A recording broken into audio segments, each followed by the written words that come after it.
So, hello everyone. Welcome this afternoon or evening, depending on where you are. I'm Fred Murphy. I work at the Marxist Education Project. And today we're very happy to have back with us our good friend, Andy Merrifield. Andy is a independent scholar and author. He's written about a dozen books, most recently Beyond the Plague Urbanism and Marx Dead and Alive, which we had a study group on here at the MEP.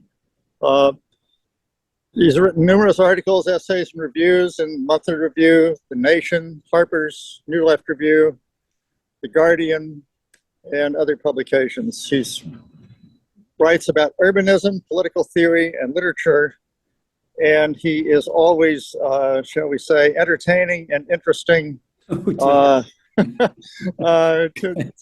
hear. So his latest book is called Roses for Gramsci, based on his experience living in Rome in recent years and attending to the Gramsci, to the cemetery where Gramsci is interred. And he'll tell us a lot more about that and the book.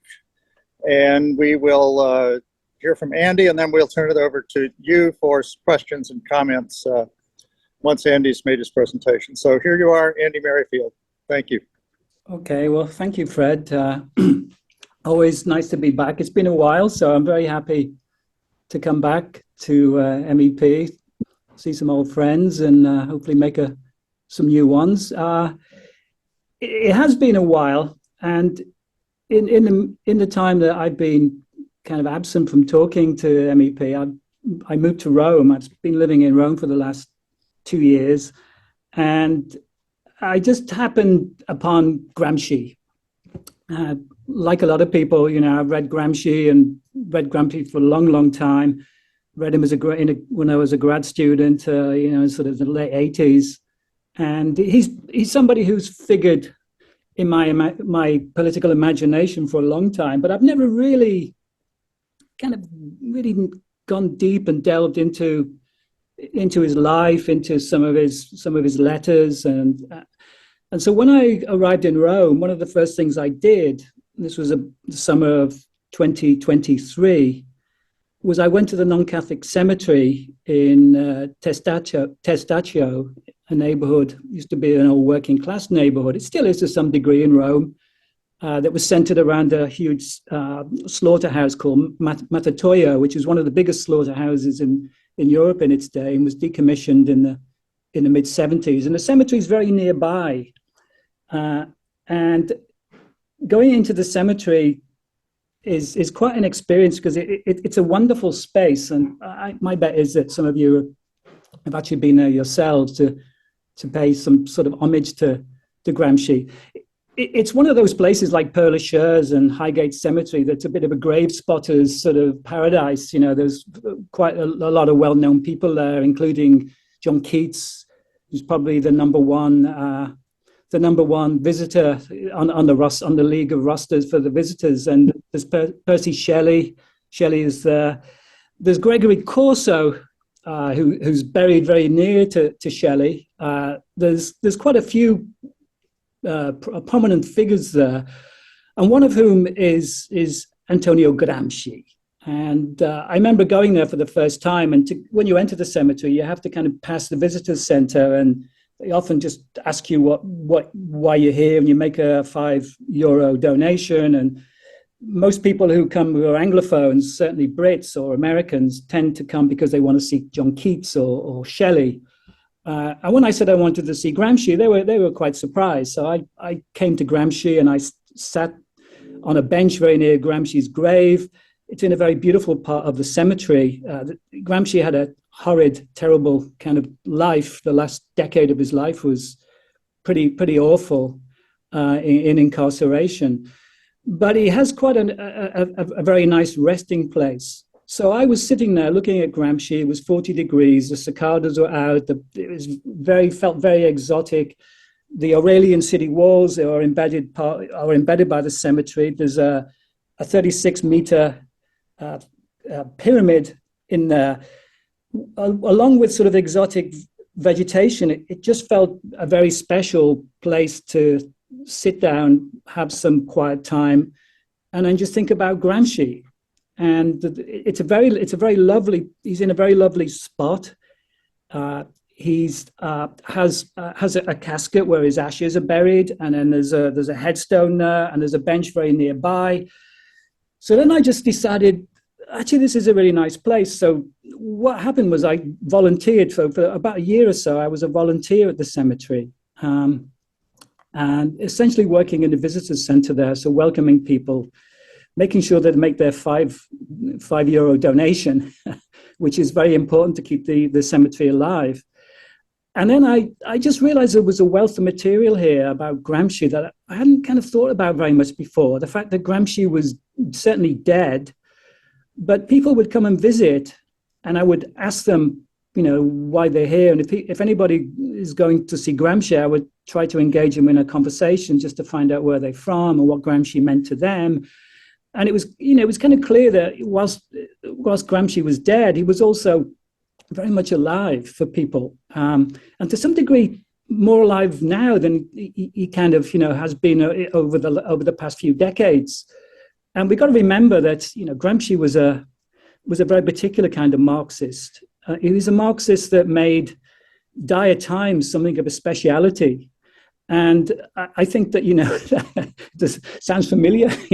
Sort of the idea that we have a guy who was incarcerated because of a fascist regime by a leader who decided to liquidate opposition by inventing laws that could have them arrested. Many actually were put to death, anti-fascists, certainly many communists in Italy in the 1920s and 30s. And it just became this despotic, autocratic regime that Gramsci knew what was happening in his letters, and I began to look at the letters closely. He often spoke about in the 1920s of a storm coming. A great storm was coming. So he could see what was happening to his era, and so what I decided to do was to try and look at Gramsci, try to understand his life at the cemetery. Who were the people interested in Gramsci? The Gramsci was dead, but he was also alive. But maybe just see if I could kind of embed him in the times that we live in now, and see how we maybe can some of the things he was saying do resonate with what's going on now. I hadn't really looked at his letters before. Now, there are a couple of volumes of his letters that are incomplete. Now, the volumes that I was looking at were the two that Columbia University Press put out in the 90s and early 2000s, edited by the guy is, I think, Frank Rosengarten was the editor. Raymond Rosenthal was the translator. So I decided to, at night after working as a volunteer at the cemetery in the daytime, looking at his letters, and particularly the letters that he wrote to his sister-in-law, who was a figure that was of a great significance in Gramsci's life, Tatiana Schutz, and who was instrumental in not only getting Gramsci a plot in the cemetery.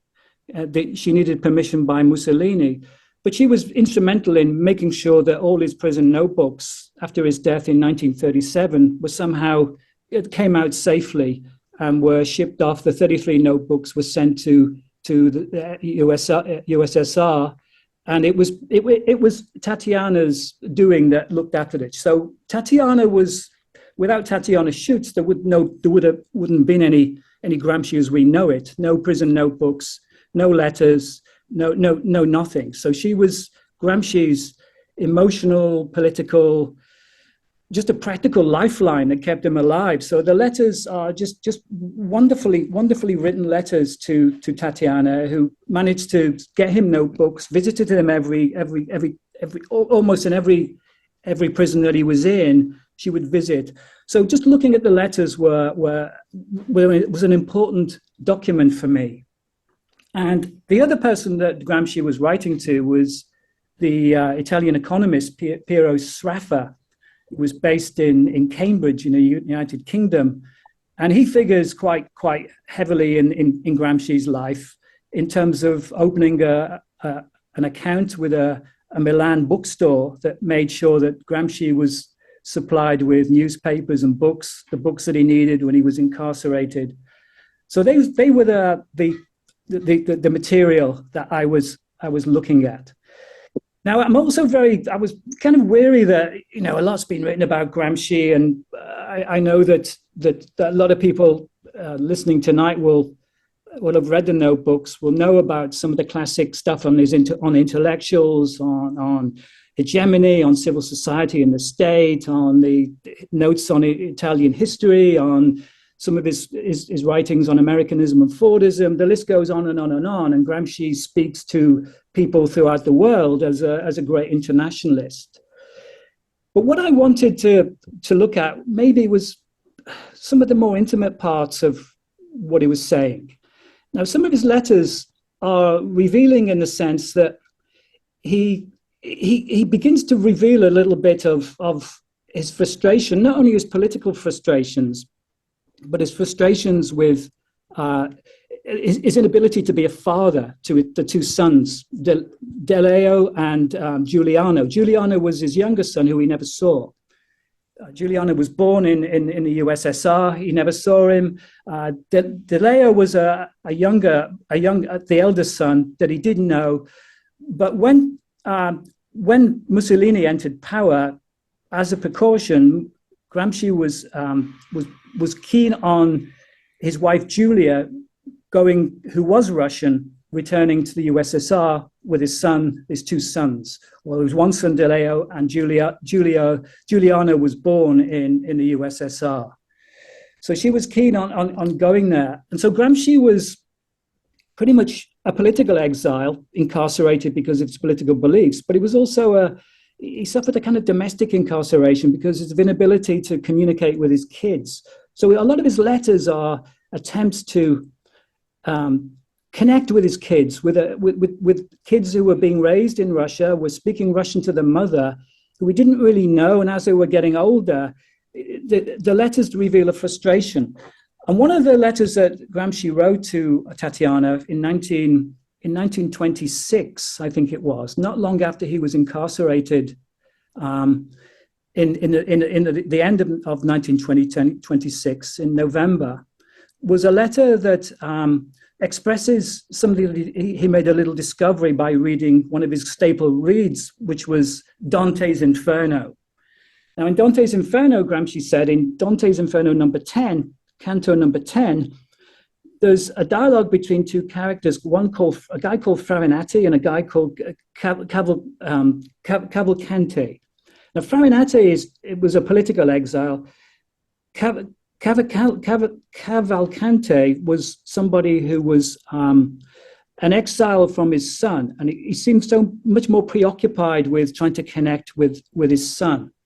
And so this, what Gramsci called was his little discovery, was his idea that some of the literature on Dante had overlooked the idea of somehow the moment where Gramsci or Dante was talking about Cavalcante and the exile he experienced from his son Guido.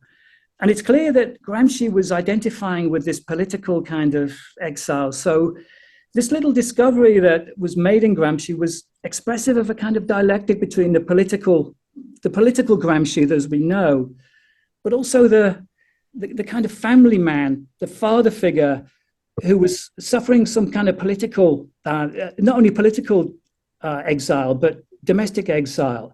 And the two really were quite touching. And when one began to look at his letters to his son, particularly addressed to Deleo, there's all kinds of material in there that just I found very fascinating. And some of the things I'm covering in Roses for Gramsci, stuff on what Gramsci was saying to Deleo about animals. And it's clear that animals were one way in which Gramsci was trying to connect with his son. And he started to reflect on some of the animals he knew when he was a kid in Sardinia, and Gramsci was raised in Sardinia. And there's a lot on some of the animal stories that Gramsci liked to read. There were Kipling stories about the mongoose, in the Jungle Book. And so he was talking about animals in a way that was clearly not only trying to connect with his son, but they were quite revealing about Gramsci himself.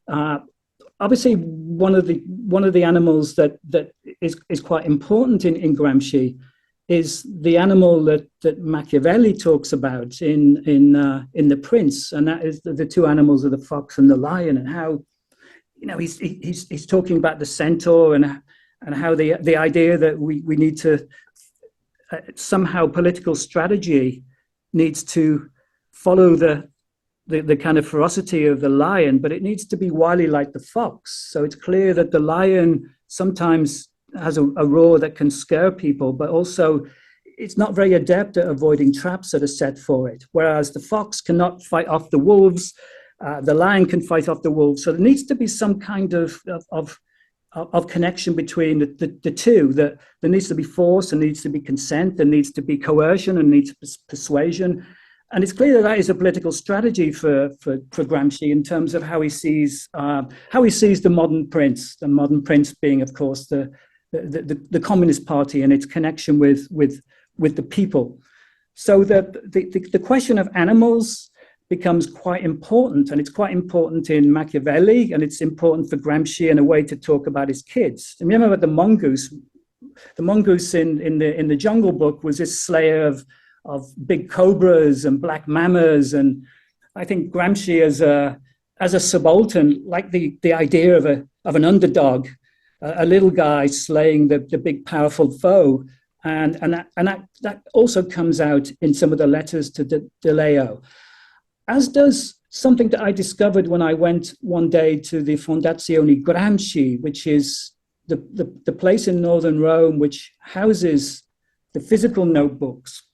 And you can go there and look at them. Not with permission, you can look at them themselves, but more often you go there and look at them on microfiche. And they've got all the 33 notebooks in a very nice way in microfiche. So you can almost look at them with such clarity that you can almost see the stains in the writing that Gramsci was using, and you can look at his very neat cursive, his beautiful handwriting, the precision of his kind of thought, and the sort of things he was saying. But looking at some of the notebooks have never really seen the English light of day. The Selections from Prison Notebooks that was published in the early 70s, I've got the main political gist of Gramsci, but there's a lot there that is absent in some of the Selections of Prison Notebooks. So it's clear that preoccupied Gramsci in the time of his incarceration. And that one of the things he did, which I didn't know about, perhaps some of you do know about here, was that he enjoyed translating some of the fairy tale stories by the brothers Grimm. And one of his favorites was Rumpelstiltskin. Now, Rumpelstiltskin was this goblin character, short, hunchbacked, a bit of a pariah. And I just wondered whether, Gramsci was less than 5 feet tall. He had a hunchback. He was thought to have had a childhood fall when he was 4 years old that somehow was the cause of his deformed back and the stunted growth that he had. There was other theories that actually he suffered from something called Pott's disease, which was a kind of TB of tuberculosis of the spine. But whatever happened to him, it was clear that his ill health was somehow related to this, and his stunted growth. He never really reached 5 feet tall. He did have a hunchback. Some of the pictures of him as an adult there's a picture of him with Victor Serge in Vienna in the 1930s, in the 1920s, I should say, and he looks like a little boy in a suit. So it's clear that maybe he was able to identify with the little people, with the underdog, with the subaltern, with the global South. He was a figure that actually, he came from the global South. He came from Sardinia. He was a peasant from Sardinia. Probably spoke a dialect until he went to university in Turin when he spoke proper Italian, classical Italian. So the fact that he was spent so much time wanting to translate Rumpelstiltskin and send it to not only to DeLeo but to some of his sister's kids, some nieces and nephews that they had in Sardinia. And Rumpelstiltskin is an interesting story for somebody to read about Gramsci, because the plot of Rumpelstiltskin is just full of kind of awful characters. You know, there's a miller and a miller's daughter. The king passes one day, and the miller suggests that, oh, my daughter can spin. She can spin gold from straw. She can spin straw into gold. And the king said, oh, that's very interesting. I'll take her away. So he drags her off, puts her in a dungeon, and wants her to produce gold, which of course she can't do. So one evening, this little goblin appears, and when the miller's daughter asks, you know what it is that that making her so sad, he tells the goblin Rumpelstiltskin, who said, "Oh, if that's all you want me to do, I can do that in a jiffy. You know, spinning yarns and making money isn't such a big deal. It's not a particularly meaningful paradigm to how to live." And he just does it in a jiffy. Next morning, the king sees it, he's delighted. And it goes on several nights, and various things that he promised, that the miller's daughter promises Rumpelstiltskin, the ring and various aspects of it. And then in a final analysis, she's got nothing else to give. So she promises him her firstborn baby. And Rumpelstiltskin said, okay, your firstborn baby, that's fine. I'll spin you more gold. And then King is so delighted with the pot of gold he's got from the straw that he decides the next day to marry the miller's daughter. So the miller's daughter is married. A few years later, there's a kid. The kid appears, and then Rumpelstiltskin's come along, and he said, remember the promise, the deal we had, that you were going to give me your firstborn. And obviously the miller's daughter, who's then queen, is bereft with anguish. And the fact is that Rumpelstiltskin then begins to feel a little sorry for her. So he says, okay, if you can guess my name, then I'll release you of the plot, of the promise that the compact that we had. So this is very interesting, because the queen then sends off some spy to go and follow Rumpelstiltskin back to his little shack in the forest, and he starts jumping around and singing to himself, and then suddenly he starts saying his own name, and the person listens, comes back, tells the queen. Next day, Rumpelstiltskin comes back, has a few guesses, but then guesses his name, and Rumpelstiltskin just flies away and never seen ever again. So the kind of story, in a way, that why would Gramsci be so interested in, so meticulously and so diligently translating this story from German, putting it into Italian?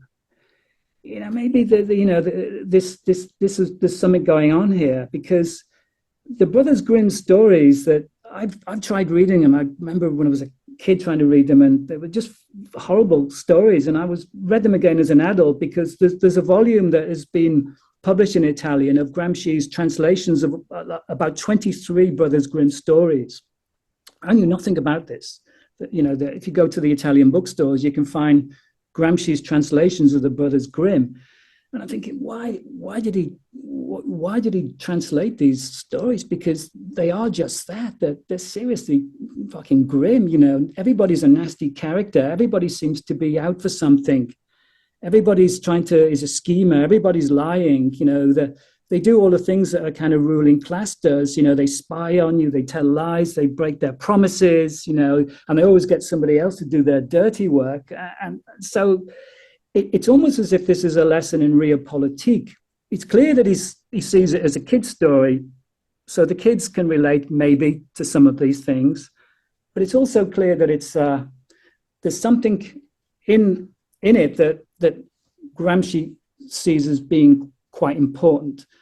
And this is this idea that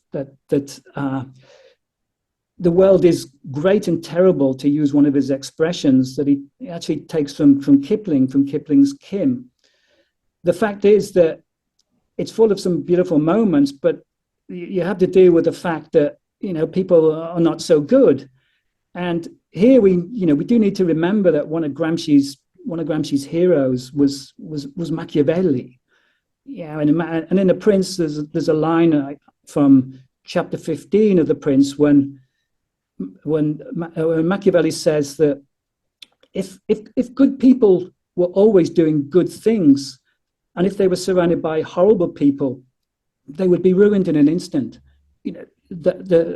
The prince, or let's call it, Machiavelli was talking about the new prince,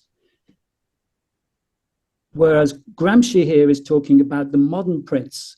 He's not talking about an individual. He's talking about a party, about a group, about a party that's aligned somehow with the people, about not an individual, but the possibilities of a communist party here that sees as the modern prince, that it has to understand how it maybe sometimes it needs to not be good to do good things. It has to understand, how it can be the fox and how it can be the lion. And it's clear that for the goblin and for the subalterns, that they're up against it in a particular way that makes it particularly difficult. And I think that Gramsci is talking about addressing the subaltern. He sees himself as one. It takes one to know one. He's talking about how there's a realpolitik here, where what's the moral of the stories of the Brothers Grimm? What's the moral of life? Well, there is no moral. It's you make of it what you can. And Gramsci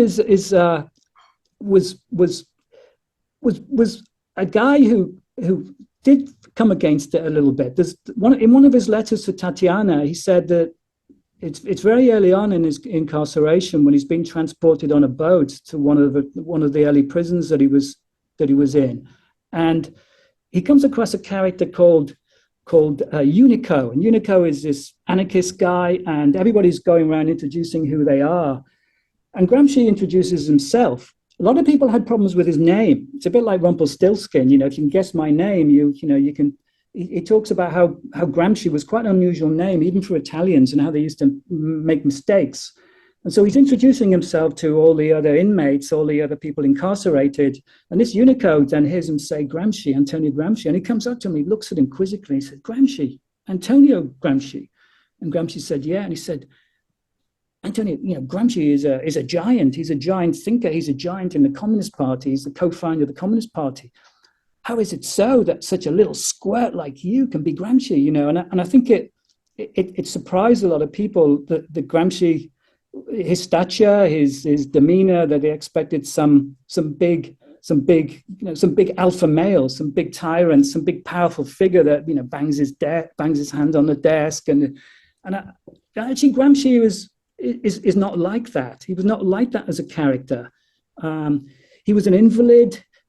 He suffered a horrible ill health. Somebody who identified with the underdog. But it's also clear that he was somebody that had a particular kind of attraction for a lot of people. And the people that populated Gramsci's universe tended to be women. And it was very interesting being at the cemetery, and the big day, there's two big days in the annual Gramsci calendar.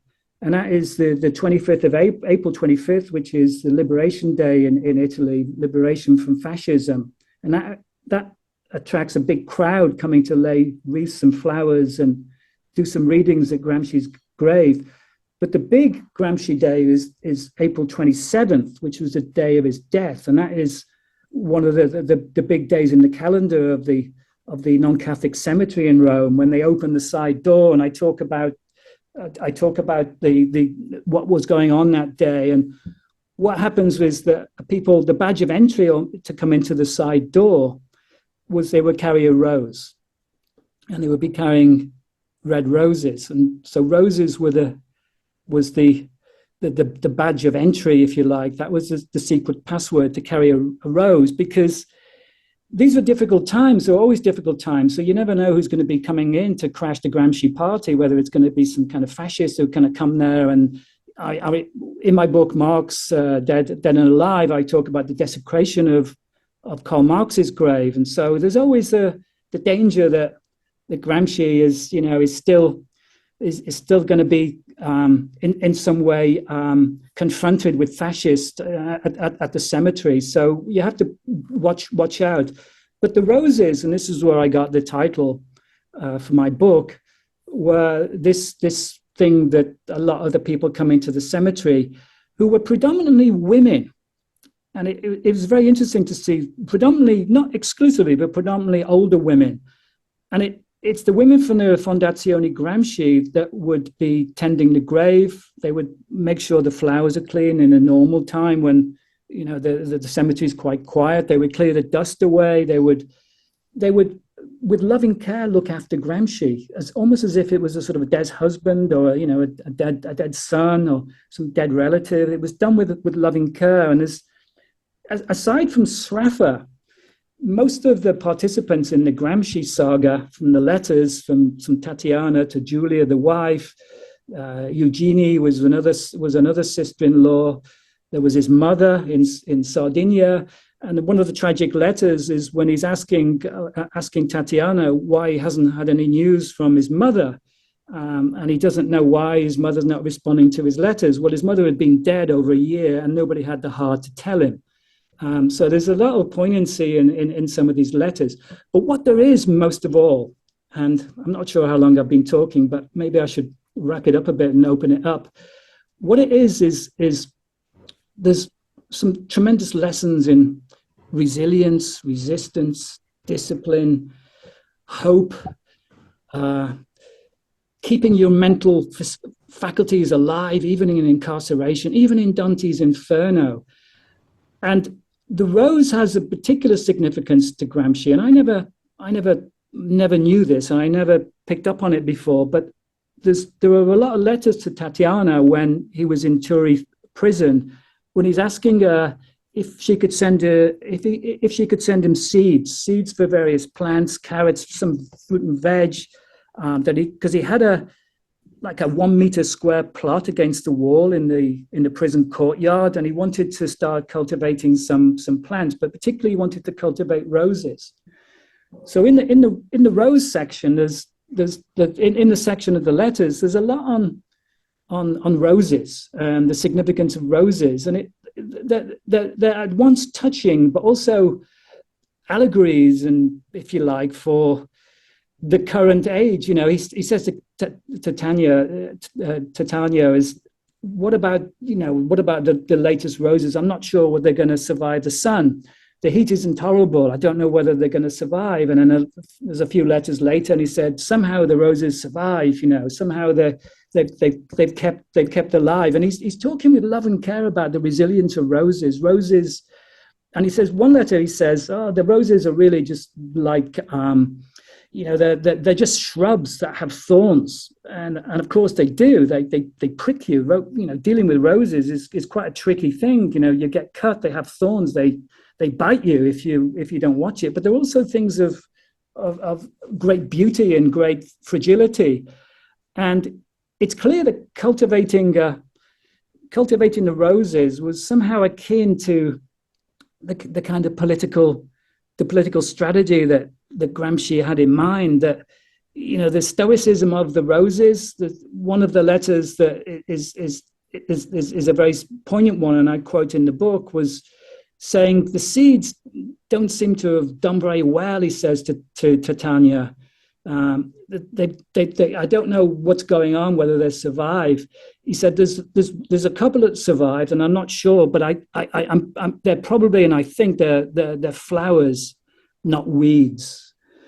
So for me, the idea that for Gramsci, the sense of hope was that, the flowers will somehow always outlive the weeds. That there's an with a certain long-term outlook, that the things ebb and flow. That the political moment does ebb and flow.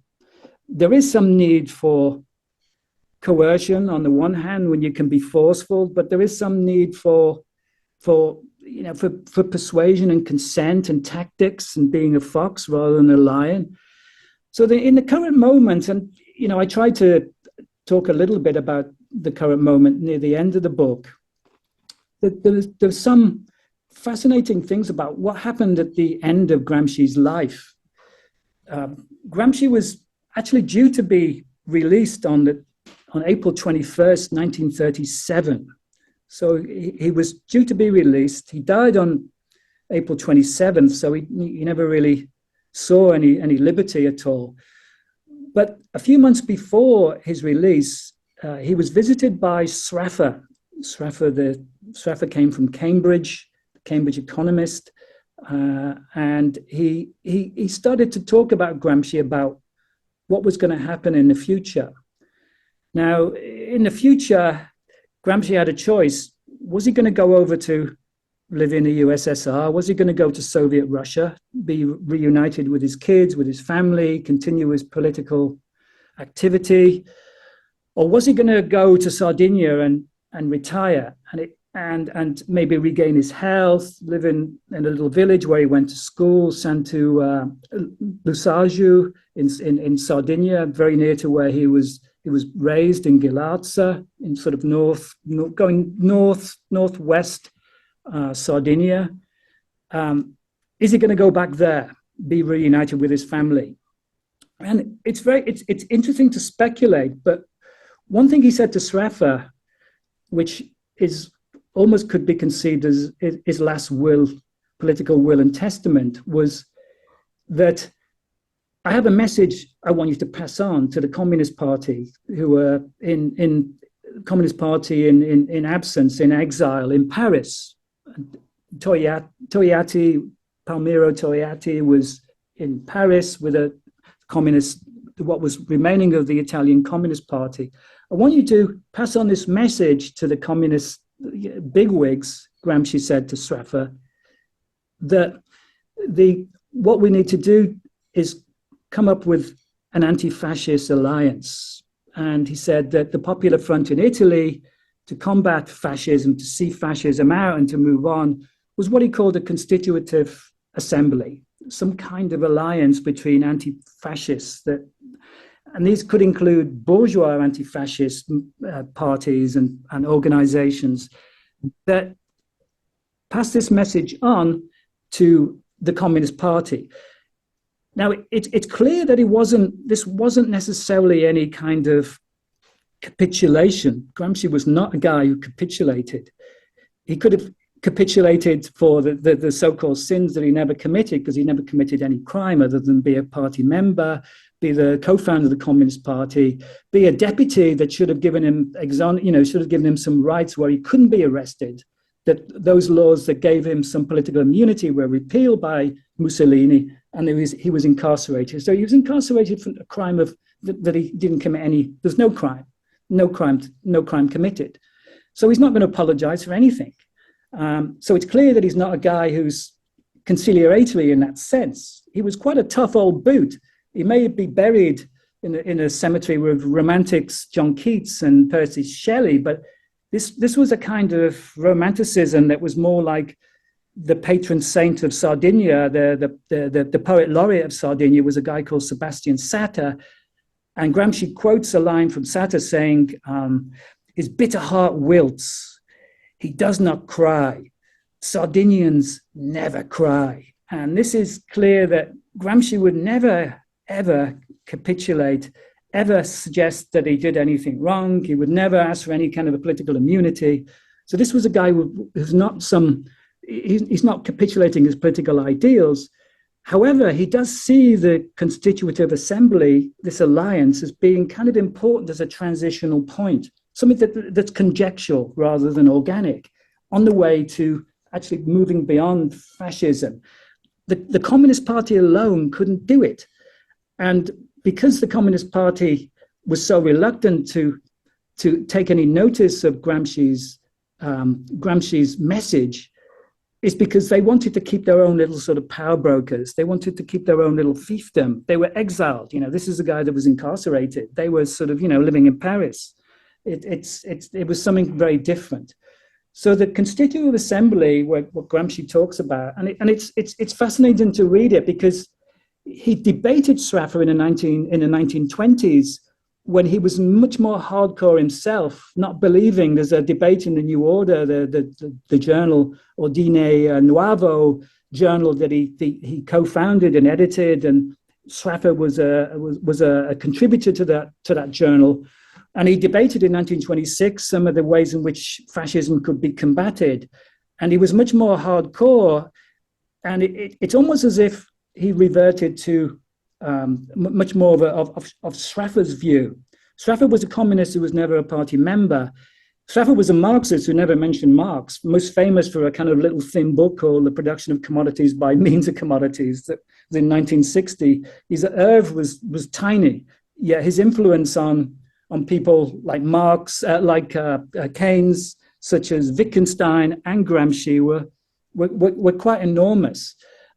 It's almost as if Gramsci has reverted back to a Sraffan line, this idea of the constitutive assembly. Now, reading it today, there's plenty that we can take from Gramsci. Obviously, there's plenty we can take from Gramsci. There's stuff about his stuff of his politics, his political writings are obviously self-evident in a sense, but there is something quite admirable about this, the man's reluctance to somehow relinquish any sense of hope and what could be possible. What could be possible? What could be possible to maintain the pessimism of the intellect and the optimism of the will. That with some of these ideas and discipline and leadership of certain sorts, thinking about tactics, that kind of roses for Gramsci leaves us with a lot to go on. There's a beautiful, and I quote it near the end of the book, a beautiful rendering that Victor Serge makes to Gramsci, and I'd like to read it. I suspect good number of people tonight will know this eulogy that Victor Serge made to Gramsci in Memoirs of a Revolutionary. And this is what, I just want to read it out because, and I'm going to sort of wrap up with this, if I may, if I can find it. This was written in the 1920s when they knew each other in Vienna. Let me see if I can find it. Sorry, I'm having problems finding it. Here we go. He says, Antonio Gramsci, this is Victor Serge. Antonio Gramsci was living in Vienna, an industrialist and bohemian exile, late to bed and late to rise, working with the illegal committee of the Italian Communist Party. His head was heavy, his brow high and broad, his lips thin. The whole was carried on a puny, square-shouldered, weak-chested, hunchback body. But there was grace in the movements of his fine, lanky hands. Gramsci fitted awkwardly into the humdrum of day-to-day existence, losing his way at night in familiar streets, taking the wrong train, indifferent to the comfort of his lodgings and the quality of his meals. But intellectually, he was absolutely alive. Trained intuitively in the dialectic, quick to uncover falsehood and transfix it with a sting of irony, he viewed the world with exceptional clarity. A frail invalid held in both detestation and respect by Mussolini, Gramsci remained in Rome to carry on the struggle. He was fond of telling stories about his childhood, how he failed his entry into the priesthood for which his family had marked him out. With short bursts of sardonic laughter, he exposed certain leading figures of fascism with whom he was closely acquainted. A fascist jail kept him outside the operation of those factional struggles whose consequence nearly everywhere was the elimination of the militants of his generation. Our years of darkness were his years of stubborn resistance. That's a beautiful, probably the best evocation, I think, of Gramsci, done by Victor Serge. I could go on, but why don't I just stop it there and we can open it, and I'm very happy to hear what you have to say about Gramsci. Okay, so thank you for that. Thank you, Andy. So the floor is open. Anyone who would like to make a comment or ask a question, please go ahead and do so. I think we're a small enough group that we don't need to rely on formalities like raising your hand, or just the main thing is don't talk over each other, and give Andy some room to respond. Anyone at all? Anna? Hi. I wanted to see if it's okay. I just wanted to briefly not talk about Roses for Gramsci, but just say a personal piece about Marx Dead and Alive to Andy. Is that okay? Or No, I think you can go right ahead. That's another one. Sorry, you cut off. I didn't get that, Fred. Yes, go ahead. Please go ahead. Go ahead. Okay, so I just wanted to say that I just finished reading your Marx Dead and Alive, and I wanted to, and I apologize if I get emotional, talk about bringing hope. First of all, thank you, because I think your writings really mirror a lot of things, and it really is that testament of hope that we need to hang on to. I finished reading Marx, your Marx Dead and Alive book, and you spoke about the mole and how the mole is this revolutionary creature that survives all the struggle of orderliness, and finally, when your neighbor had passed, the mole popped up. And I was telling my husband about it. And just to give a little background about myself, I'm Iranian. I was born in Iran and grew up in Iran till the age of 13. Yeah, I can see your surname. Yeah.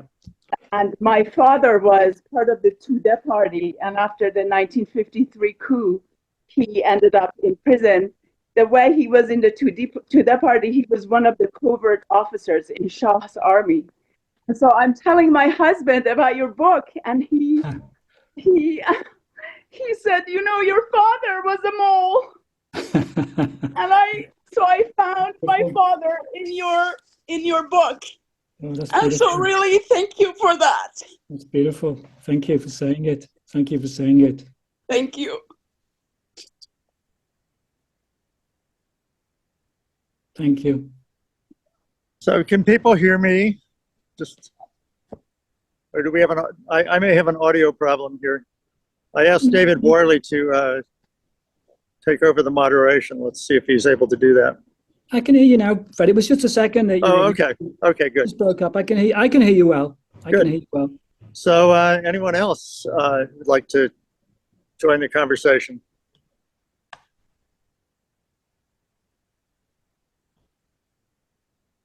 Are any of you in the MEP ongoing Gramsci study group that meets on Sunday mornings? Oh, how odd. Apparently not. You know, one of the interesting things, it's all interesting, but you know what, the last sort of months of Gramsci's life, you know, what was he going to do? What was he going to go to the USSR to be reunited with his kids and his sort of estranged wife, because Gramsci had quite a fraught relationship with Julia, his wife. You know, in some ways it wasn't coincidental that she went overseas. So, you know, the relationship between the two was difficult, and the letters are difficult too when you read them about his relationship with his wife. You know, was he going to go there? But he got a little bit unnerved by the Soviet Union, because the party leadership, the CP, USSR, wanted him to give some information about the Italian Trotskyists. So who was a Trotskyist? You know, who were the Trotskyites in Italy? And he got a little bit concerned about it, because Gramsci in early days in the Avanti wrote some positive things about Trotsky. So they were trying to suggest, you know, is he going to ferret out? Is he a closet Trotskyite himself? Is he a Trotskyist? Who are the Italian, you know, sort of followers of Trotsky? And he quite clearly got a bit twitchy about that, about whether his going there was somehow dependent on being a kind of rat. So he did get unnerved by that. And one of the letters he wrote to Tatiana was saying, that maybe I'm going to go to Sardinia because I just think that, that going there might be easier to escape. And he kind of left it at that. So you think, well, escape what? But when you think about it, he was kind of stuck between the rock and the hard place. He was stuck between the Stalinists on the one hand, and he was stuck between the fascists on the other. And this was 1937. The day before he had a stroke, it was when Guernica was bombed. So he didn't know about Guernica because he had a stroke and he didn't know about it. And when he had a stroke on the 21st, I think it was, of April, pretty much the day he was due to be released, the day after he was dead. And it's clear he made preparation to go to Sardinia, to return to Sardinia. His niece had found him a room in the village in Santu Lusacchio, which was where he went to school. And so he had a little room there that he was going to go back to. The question is, if he went back, if he had gone back, was he ever really going to stay? So that the sort of the post, what would Gramsci have done if he hadn't had a stroke and hadn't died? Would he have gone back to Sardinia? Would he sort of be nursed back into health? He needed to get himself a pair of false teeth because all his teeth had fallen out in incarceration. He needed to look after himself. He had a hernia. He had a kind of catalogue of illnesses that he was suffering from. But if he did survive that, what would he have done during the war? And here, in the book, when I'm talking about Victor Serge, it's interesting to think about whether Gramsci may have joined Victor Serge in going overseas, because in Sardinia, the northern Sardinia port goes directly to Marseille. So you could get a ferry ride to Marseille quite easily from northern Sardinia. And in Marseille, some of you will remember, was the center of the diaspora, if you like, or the political exiles trying to get out, from André Breton to Walter Benjamin, Claude Lévi-Strauss, on and on and on it goes. And Victor Serge getting out on a boat that was going across to the New World, either New York or Mexico. Now, Gramsci was a Communist Party member, so there's no way that the US would ever have welcomed him to go in. Like Victor Serge, would he have ended up in Mexico? Would he have been part of that group of people who was shacked up in Marseille, waiting to go? It's almost pointless speculation, but it is interesting to know what Gramsci may have done if he had lived, and it's what he wanted to do and what he would have done and how he would have responded to some of the things that were going on when Hitler coming to power. I don't know. There's lots in Gramsci that you can begin to think about, and speculate. A friend of ours, Dan Labatz, wrote a novel called The Trotsky in Tijuana, speculating on Trotsky's further life. Had he been able to the Stalinists in Mexico City? But it seems as though, your next book could be Gramsci in Mexico. Yeah. Speculate on his future. The Victor Serge stuff is good because that, he was quite tragic. He had a weak heart, and being at altitude, being a kind of, Mexico City was not the greatest place he could live in. But I know that his son, one of his last poems was called Les Mains, Hands.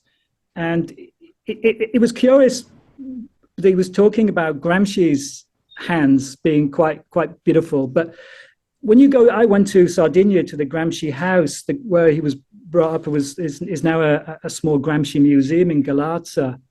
And what Tatiana did after Gramsci's death was make a death mask for him, and also make a mold of his hands. And it's clear that his hand, he put on a lot of weight, could be because of the medication he was having, his sedentary life. He was kind of bloated, but his hands, the cast of his hands, and I wanted to show the picture of the hands, was fascinating that Victor Serge spoke about the hands. And after Victor Serge's own death, his son Vladimir Serge, who was an artist, had sketched his father's hands.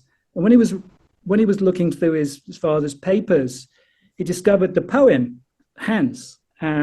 So I don't know. There's some lovely, but he was, the stuff on Victor Serge makes interesting reading against Gramsci, because his son was put out when he saw the state of his father's soles of his shoes, that his shoes were so worn. And he said this was a great shock to his son, because he was always very particular about looking quite neat and proper, Victor Serge. So to see him somehow poor and disheveled, which he was in Mexico, is it's quite poignant reading. I find it quite inspirational, because it's clear that for the left, there's never really been a good time.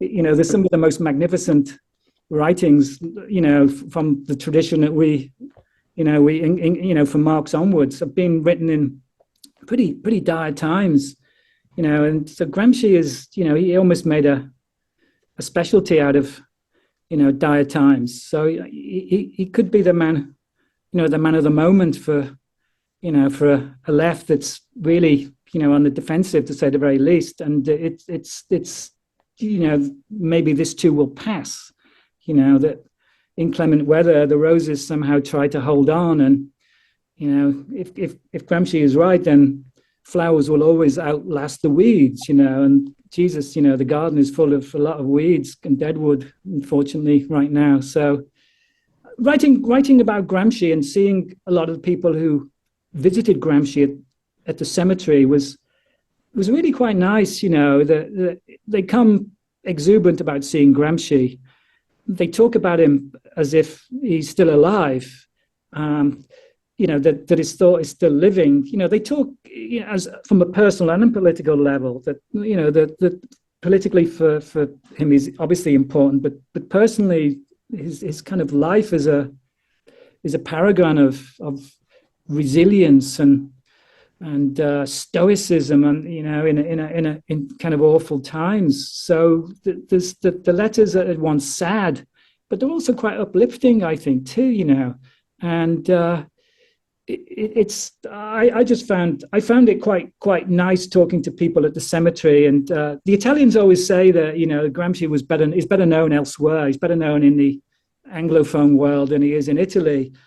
And I kind of know what they mean, but really, you could, if you went to ask any Italian over the age of maybe 20, 25, have you ever heard of Antonio Gramsci? They will say yes, but you would ask them, have you basically ever read any of the prison notebooks? And they would say no, Whereas if you went to sort of, the UK or the US, and you in the middle of the US, and you started going to the mall and asking people if they'd heard of Antonio Gramsci, I just don't think they would. But if you came across somebody who did, there's a good chance they would know Gramsci really well. And I think that, they will have read Gramsci and they will have taken something from it.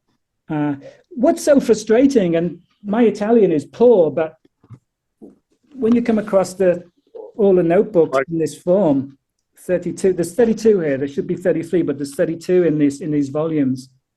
You just look at it and you think, my God, there's so much Anglophones don't know about Gramsci, all the stuff on folklore and, the way in which folklore relates to common sense, and folkloric tales have a germ like the Brothers Grimm of something you can take to convert into good sense. And, there's writings on Machiavelli that are immense. He's got lots on Kipling. He just goes on in Italian history, which is really interesting if you go into it. the stuff on American and Fordism, and we need to remember that the stuff on Americanism and Fordism, he wanted to call animality and industrialism. Animality. Yeah, and there's a section in the prison notebooks called animality and industrialism, and he talks about this idea of basic instinct and a little bit more visceral passions. And, you know, it pains me to say it, but in a way, it's almost like the kind of right has taken this on, you know, has thrown down the gauntlet and done these things that they're not meant to do. And it, you know, kind of fuck you. And I just think that, you know, why should the left progressives be so, I mean, you know, I'm speaking for myself, I'm not talking about anybody else. Why have we, you know, why so cowardly in some of our actions, you know? Why aren't they bolder in terms of nothing to lose, you know? And obviously it's kind of resource-based, you know, we don't have the resources, I know the answers, but there's just so much really that Gramsci is saying that it is, and there's so much that we don't know in all these notebooks. This is amazing. You know, these things here. You know, the pages inside these books are extremely thin. So there's a lot of text here that, I mean, some of them are not worth translating because there's just notes to self really.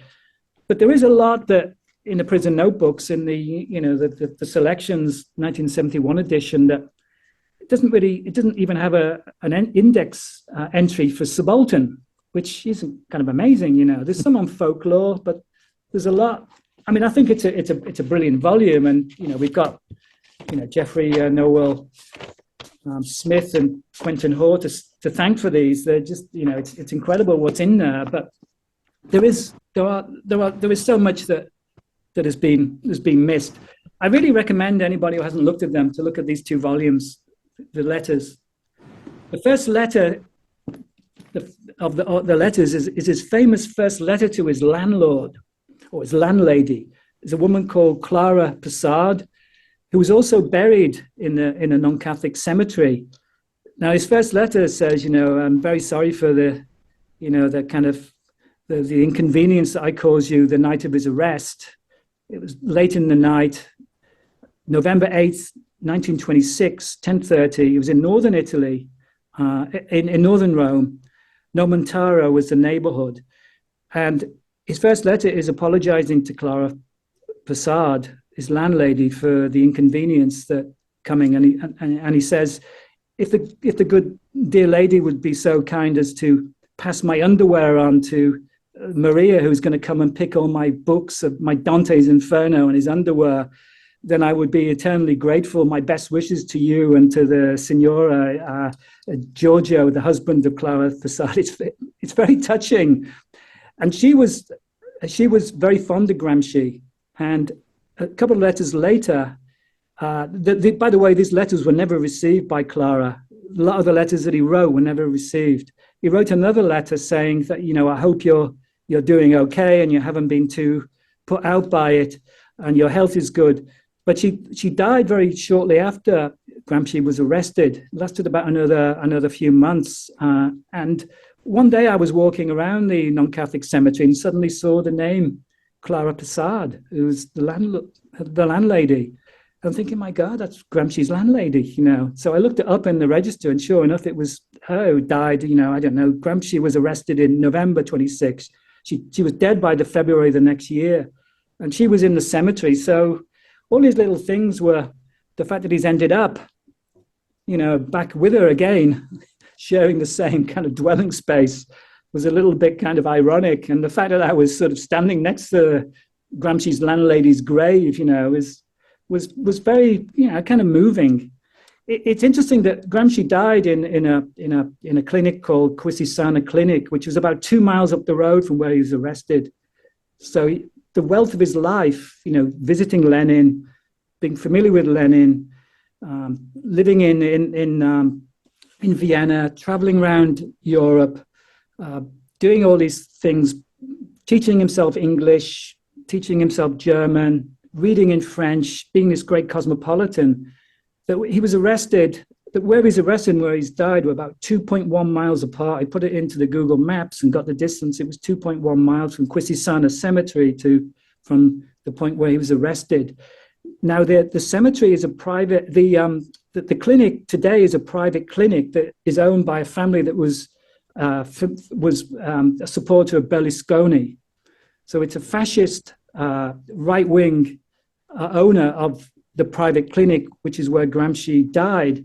And the most recent kind of things going on around Gramsci's legacy has been getting some kind of commemoration at the clinic that Gramsci died there, which is a pretty significant piece of, because there are plaques around Italy and around Rome where he lived. There's a plaque outside his boarding house where he was arrested, but there's no plaque in the Quisisana clinic where he died.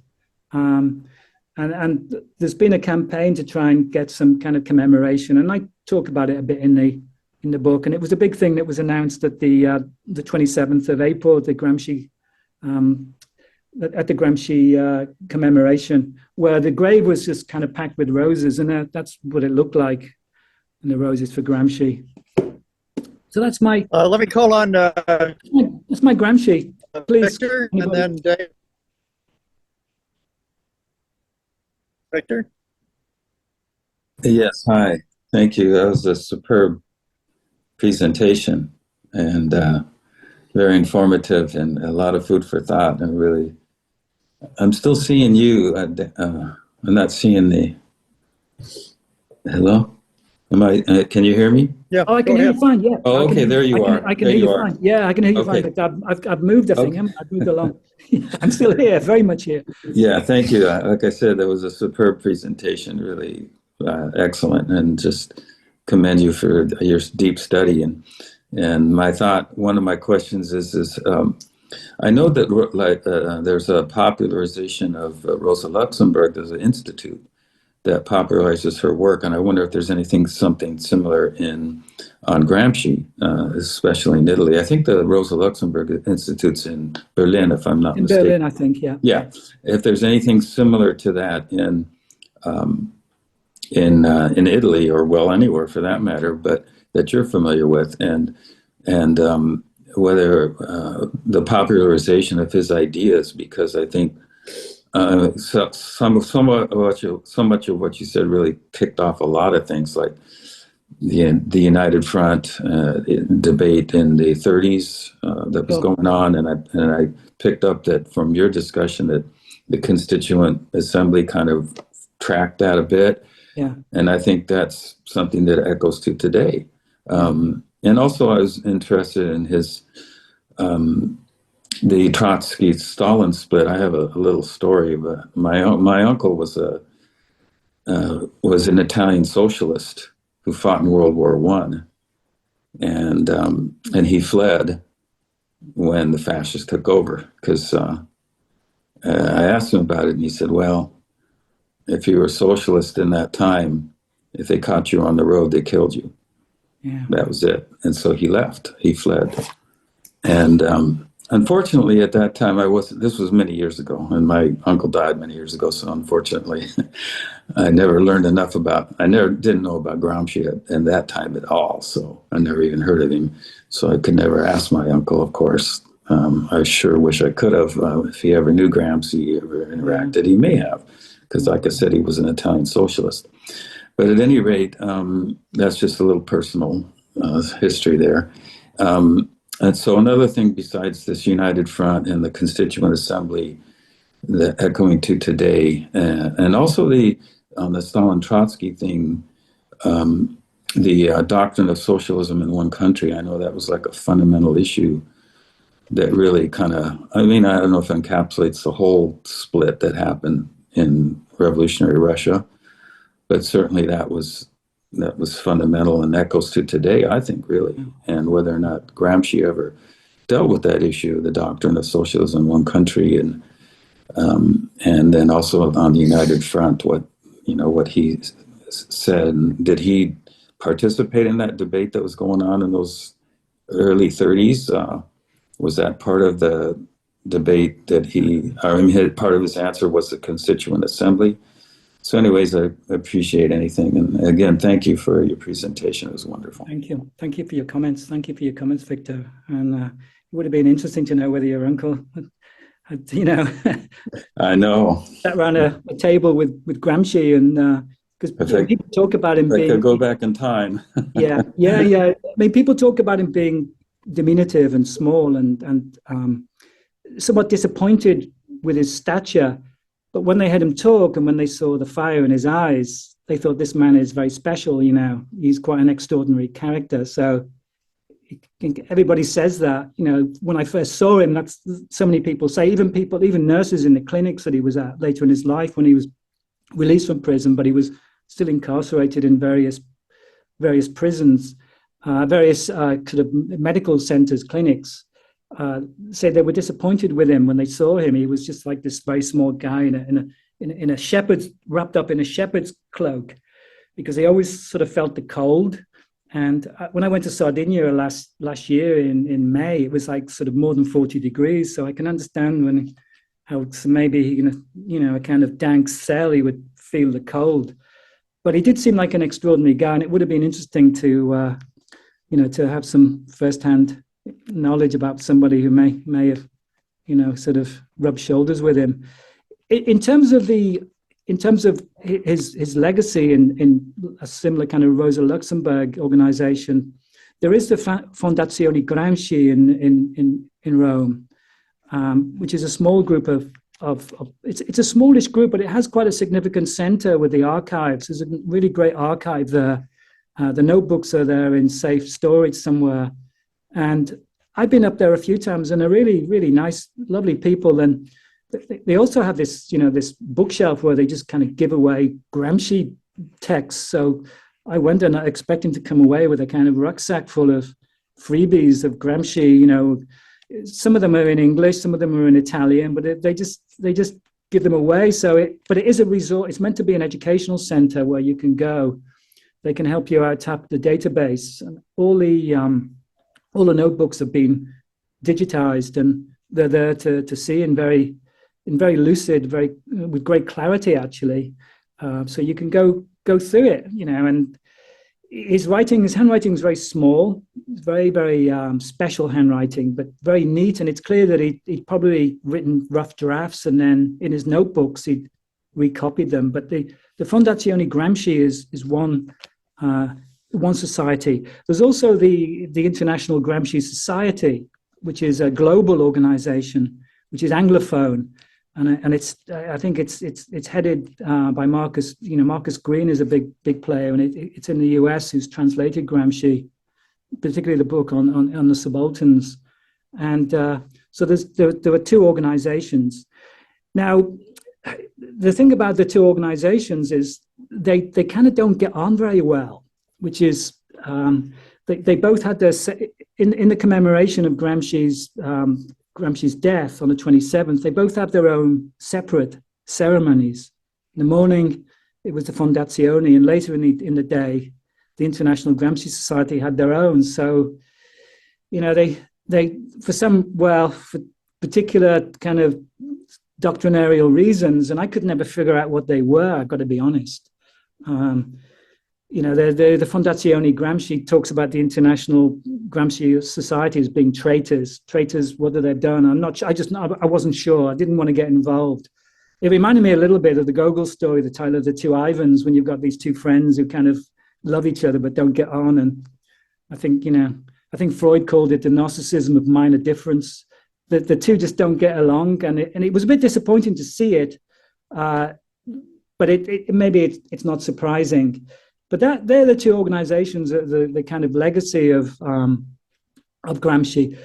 Gramsci vis-a-vis the Popular Front, of course, he was incarcerated, so he wasn't able to participate, physically. He wasn't there. He was, and Victor Serge seems to imply in that passage I read out, Victor Serge seems to imply that was an advantage. He wasn't kind of, somehow he wasn't completely contaminated and eliminated because of the sectarian squabbles that were going on at the time.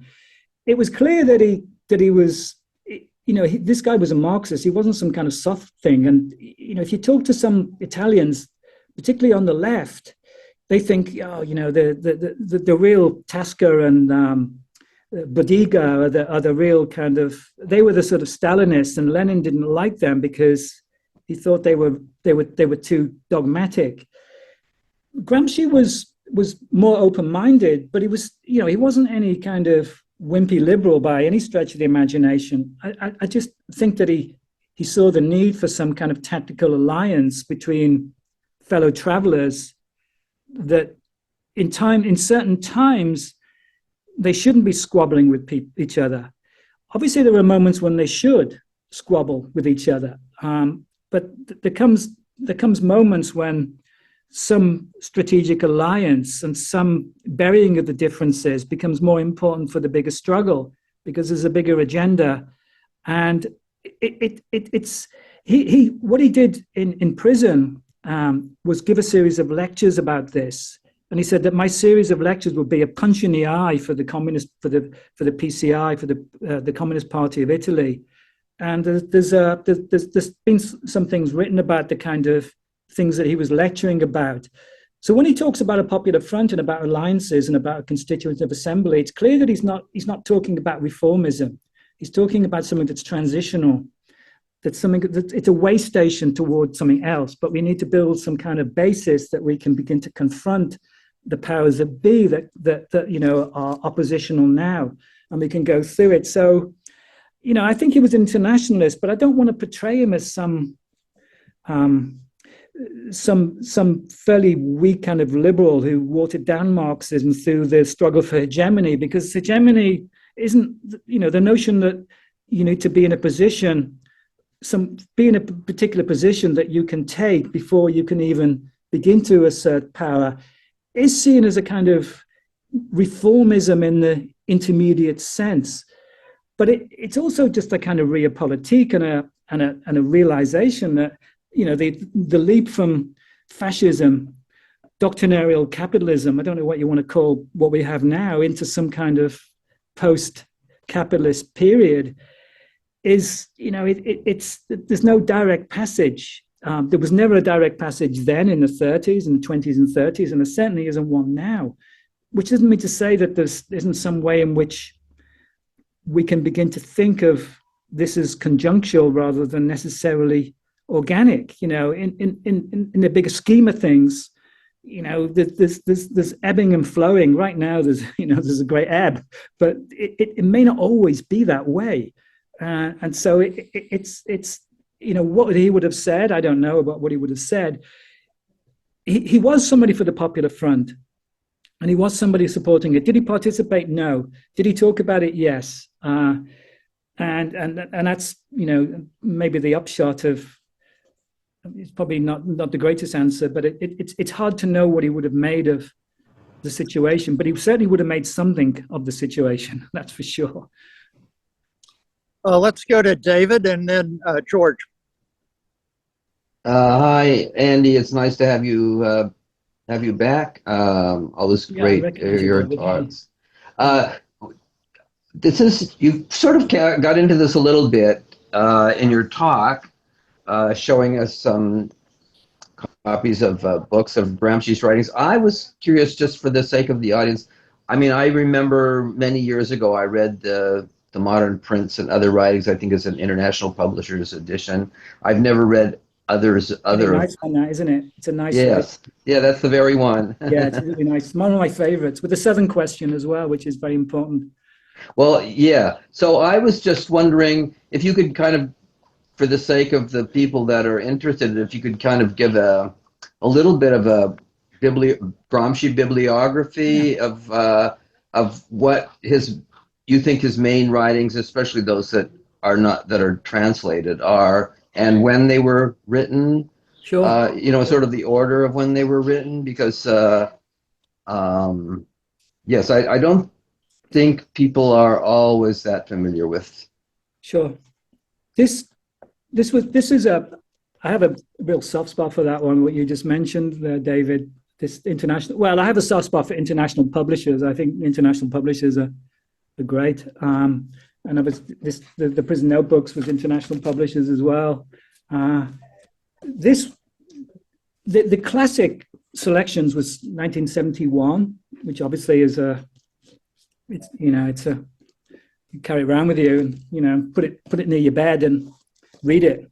It's vital.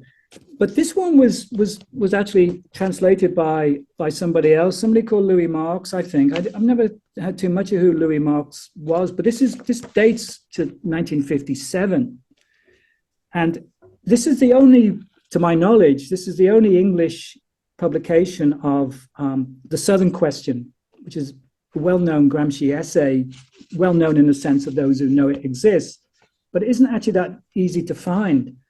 And The Southern Question was pretty much talking about, Italy as a divided country for many years, wasn't unified, the Southern peasantry and the industrial proletariat. How could they, the so-called backwardness of the Mezzogiorno. Christ stops at Eboli. Yeah, exactly that. And it's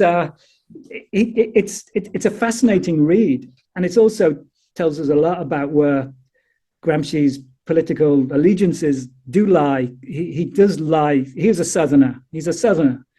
I think that's why the subaltern idea caught the imagination so much of the global South theorists. They saw in Gramsci and in Latin America and Southeast Asia and various parts of the non-Anglo-European world. It resonated for people there. So that is one very much a must read, and it has The Modern Prince, which is a very important part that's republished in the prison notebooks, where Gramsci does talk about Machiavelli, one of his main men, which a lot of people think is sort of interesting. What did Gramsci see in Machiavelli? Well, what he saw him in was a lot of things. There's one of the nice statements that I've heard spoken about Machiavelli and Gramsci is from Louis Althusser, who says that Machiavelli spoke to Gramsci in the future tense, which is a kind of interesting thing, because I always think of Gramsci now, reading Gramsci, and Gramsci is, we can read about his life, we can read about past times, but we should see him in the present and in the future. Gramsci can speak to us in the present and in the future tense. There's enough in there to do it. The bibliography, that is something we would get. The prison notebooks, the letters, so important. The two letters. There's this really interesting volume that was published. Let me get it.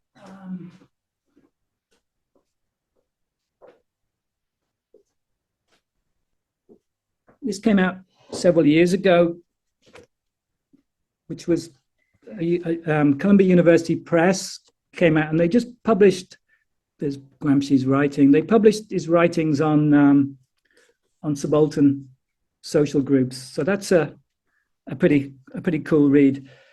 There's a lot of Gramsci material around. This is Gramsci for kids. Anybody reads Italian? Il topo e la montagna, the mouse and the mountain. It's a kid's book, and it's one of the letters that he wrote to his son, and it's a fantastic thing. And I don't want to go on about it, but it's a little parable in one of his letters, and I don't know if you can see that, but that's what it looked like in its original state. It's beautiful cursive, and that says nothing of the massive secondary sources of Gramsci. I always found Stuart Hall is brilliant on Gramsci. Eric Hobsbawm is brilliant on Gramsci. This is the sort of thing I read when I was a grad student. The Brits talking about Gramsci. Perry Anderson's book on Gramsci. Some of the writings that Perry Anderson did in the early part of New Left Review on the antinomies of Antonio Gramsci, which is a book form. There's a lot of very informed. Stuart Hall was fantastic. Stuart Hall used to write about Gramsci and the Thatcherism, talking about that kind of things, trying to show how the British left could, use Gramsci. So there's a lot of material out there. Where to begin? It's you've just got to begin just jump in and have a look at the notebooks, read the introduction, and think about that, and have a look at these. So that, I mean, I don't know whether that's a brilliant answer, David, but it's just pick up what you can and absorb it and think about it and put it in the context of your own kind of life and see how it can be mobilized as a kind of tool. And, you know, it is a kind of tool. It's a toolkit, you know, for engaging with the political moment. And that's how I would see Gramsci, you know, and the struggle is ongoing and always. George, Yeah. you want to join the conversation? Okay, thank you very much for a wonderful presentation, and MEP for bringing you again. In particular, I'm fascinated by him being buried in a non-Catholic cemetery. Oh, yeah, right. and the symbolism of the rose in Christianity, and in terms of them, it being decided that you would carry a rose in. Could you explain a little bit more, either your title or where that comes in, the symbolism of the rose? Yeah, the symbolism of the rose. Well, let's start with a non-Catholic cemetery. He was a Catholic, of course, never a practicing one, but many people would say you're always once a Catholic, always one. That it was clear that he was a persona non grata, and I think that Titania, his sister-in-law, had a lot of problems finding out where they could, you know, bury him, basically. And this was one part that seemed to accept him. There's a few interesting characters in the cemetery. There's Antonio Laboila, who was another older Italian Marxist that predates Gramsci, and he's buried there in quite an elaborate grave. So all I would say is that there are a few persona non gratas are in the Catholic cemetery, and Gramsci was in a plot that was nearer Keats and Shelley when he was originally buried there this was 1954. So you've got to remember that, you know, it took a while before he kind of got buried. And there's Pasolini, who wrote a poem called The Ashes of Gramsci. The pictures of Pasolini reading his poem on Gramsci on a grave which is somewhere else, but he was moved to a bigger plot a bit later, and where he's been ever since. So I think it was an act of, there was no many other places that would accept him, is the short answer to that. And it's clear that there are non-Catholics there. Giorgio Napolitano was buried there last year, who was for a long time Italian president, in his 90s when he died. And actually, the day I wasn't there, the Pope Francis came to pay his respects to, so, you know, there's the Pope coming to the non-Catholic cemetery. They didn't make a big song and dance about it. They kept it quite secret, and he wanted to pay his respects to Giorgio Napolitano, who was a well-known former communist, let's say, who became quite a long-standing president in difficult times in Italian recent history. Giorgio Napolitano, a long time ago, tried to persuade Piero Sraffa to leave Cambridge to come and head the International Gramsci Society in Rome, but Sraffa turned it down. He had a few goes at trying to get Sraffa back into Italy, but he never did. So the cemetery was I think it was one of the few places that accepted him. It was accepting of various Catholic persona non gratas, let's say. And I suppose, you know, Shelley and Keats were fairly radical characters in their time. So it seemed to be a little bit more forgiving. But strictly speaking, he shouldn't be there, is the answer to that. The rose, I didn't know about it. I was told that they needed a lot of people to be at the cemetery on the 25th, Liberation Day in Italy, and on the 27th, which is the big anniversary of Gramsci's death, April 27th, 1937 was the day of his death. Each April 27th, they have a big crowd, and there was a big crowd. There was, several hundreds of people were coming to the cemetery. So they opened the side gate of the cemetery, which isn't the main entrance gate, but we're trying to dissuade people from coming in. So the cemetery gets a lot of tourists. People want to sort of take TikTok videos of Keats and Shelley, and Gregory Corso gets a steady stream, but not that many, because I don't think a lot of people know who Gregory Corso is, the beat poet. But he's for me, he was quite a significant character, because I would always been a beat fan, from Kerouac to Ginsberg. So the fact that Gregory Corso was there, and it was Patti Smith who got Gregory Corso in there, and apparently she goes to the cemetery from time to time, which is, which I've never seen her there, but she pays a homage to Gregory Corso. But she was instrumental in getting Gregory Corso there. But they come for Gramsci, but people seem to know that coming in that side door, you needed to sort of, not everybody had a rose, but a lot of people would have roses. And the only thing I could think about the significance of the roses was that sort of people knew about him writing about roses, about this literature that he had on writing about cultivating roses. The other sort of stuff that I found fascinating, and I never mentioned in my presentation, was all around the gravestone. Often there are stones that have got quotes from his writings. The past is dead and the future is not born, and in between is a time of monsters. Those kinds of quotes, which speak volumes for the current age. And the significance of rocks for Gramsci, because Gramsci, all in Sardinia, is surrounded by rocks. There's a lot of dry stone walls. There's towers that are built from rocks. Gramsci used to gather rocks, boulders, round spherical boulders that he could get. He tried to get them commensurate, and then he would cut up broom handles, and he would try to carve out in the stone places where he could put the broom handle. And he was building mini dumbbells, and apparently he used to exercise every morning with his homemade dumbbells with a kind of ferocity to try and develop his puny little body. And in the Gramsci Museum, they've got two of the stones that about the size of kind of big grapefruits that are there. And in the cemetery, there are stones. So there's a lot of suggestive items that speak to Gramsci. The rose, rocks, he was a kind of rock guy. He's steady as a rock. The boulders have been there forever. The stoicism, and he survived the passage of time. The roses are something they tried to cultivate. Anybody who's read The Petit Prince by Saint-Exupéry, remember the way in which the Petit Prince is trying to cultivate the rose on the planet. So the roses, I never thought about it in the Christian tradition before, but the roses did have some importance for Gramsci people, and they seem to be in the know.